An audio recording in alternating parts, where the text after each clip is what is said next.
Hello friends, आज हम लोगों के इस सेशन में चैप्टर ह्यूमन हेल्थ और डिजीज़ में टॉपिक एलर्जी और ऑटो इम्यूनिटी के बारे में डिस्कस करेंगे। आइए शुरू करते हैं। आप लोगों ने इस शब्द एलर्जी को बहुत बार अपने सराउंडिंग में सुना होगा। आम बोलचाल की भाषा में एलर्जी शब्द यूज़ किया जाता है। एलर्जी का मतलब अगर हम ये देखें कि किसी भी चीज़ से हमें दिक्कत होती है, कोई किसी पर्टिकुलर चीज़ से, किसी निश्चित चीज़ से अगर हमें कोई दिक्कत होती है तो हम उसे एलर्जी के रूप में कहते हैं। अगर हम किसी एक एग्जाम्पल से इस बात को करें तो ज़्यादा आपको समझ में आएगा। जैसे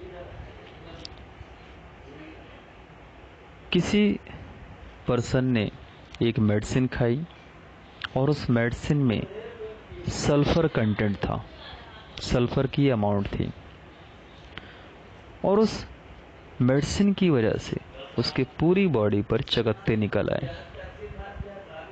तो वो डॉक्टर के पास गया तो डॉक्टर ने कहा कि आपको तो सल्फ़र से एलर्जी है। मतलब इस पूरे वाकया में आपने क्या समझा?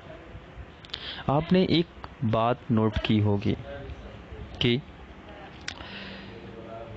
कोई भी किसी फॉरेन पार्टिकल के आने पर बॉडी का रैंडम रिस्पॉन्स जो होता है उसी को हम एलर्जी कहते हैं। मतलब जैसे इस एग्जाम्पल में आपने देखा कि पर्सन ने मेडिसिन खाई जिसमें सल्फ़र कंटेंट था और उसकी वजह से उसकी पूरी बॉडी पर तुरंत चकत्ते निकलना शुरू हो गए। तो यहाँ पे आप देख रहे हैं सल्फ़र एक फॉरेन मटेरियल है जिसकी वजह से उस पर्सन की बॉडी पर चकत्ते निकलना शुरू हो जाते हैं। तो चकत्तों का निकलना वो एक रिस्पॉन्स है और इस रिस्पॉन्स को ही हम एलर्जी कहते हैं। अब यहाँ पे बात ये आती है, इस रिस्पॉन्स को तो हम एलर्जी कह दिए, लेकिन उस सल्फ़र मेडिसिन कंटेनिंग मेडिसिन को हम क्या कहेंगे? उसे हम कहेंगे एलर्जन। क्या बोलेंगे? एलर्जन।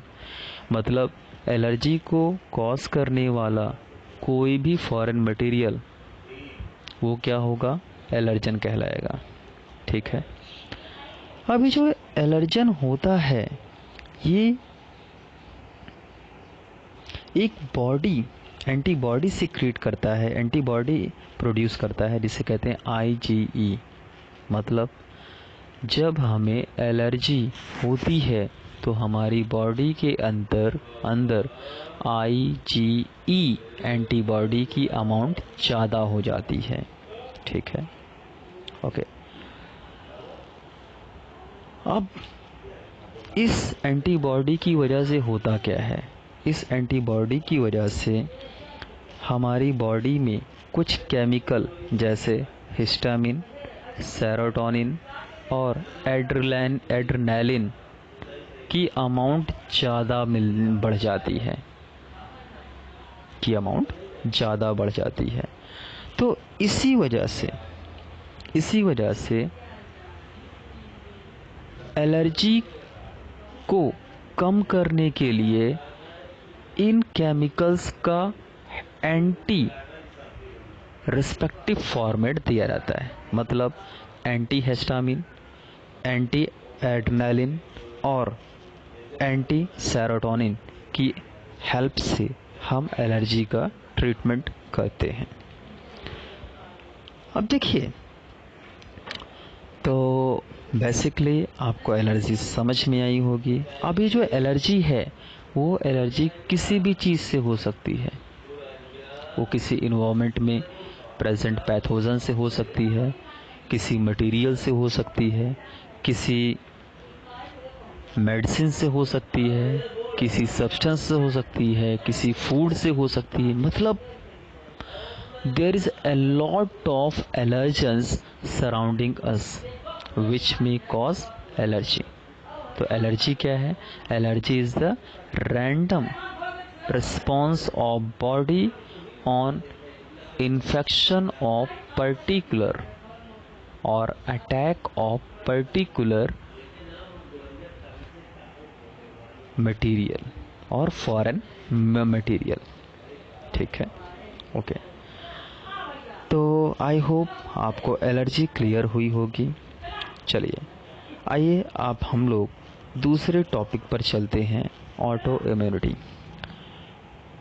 कभी कभी आपने देखा होगा कि जो ओल्ड एज के हो जाते हैं, जो बूढ़े हो जाते हैं लोग, उनमें आर्थराइटिस मतलब गठिया रोग की बीमारी, गठिया बीमारी हो जाती है. तो इस गठिया में क्या होता है? गठिया में जो जॉइंट्स, गठिया में जो नी है उसमें पेन होता है, यानी कि जो मीन्स नी है, पैरों का नी होता है, उसमें पेन बहुत होता है गठिया में. ठीक है, तो इसे आर्थराइटिस कहते हैं. इसके बहुत सारे टाइप होते हैं, जैसे रोमेटॉइड आर्थराइटिस. तो रोमेटॉइड आर्थराइटिस एक ऐसी बीमारी होती है जो ऑटो इम्यूनिटी का बेस्ट एग्जाम्पल है. तो ऑटो इम्यूनिटी क्या है? ऑटो इम्यूनिटी का मतलब यह है कि अगर कोई फॉरेन पार्टिकल या फॉरेन मटेरियल बॉडी में इन्फेक्ट करे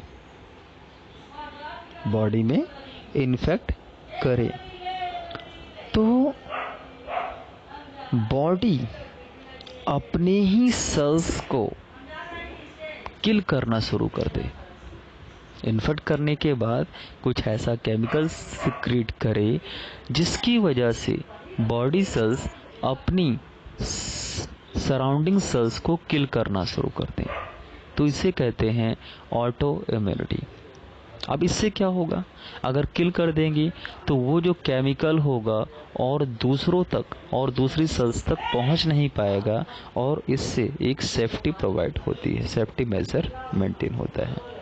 तो इसे ऑटो इम्यूनिटी कहते हैं. और ऑटो इम्यूनिटी का बेस्ट एग्जाम्पल आपके सामने है रोमेटॉइड आर्थराइटिस.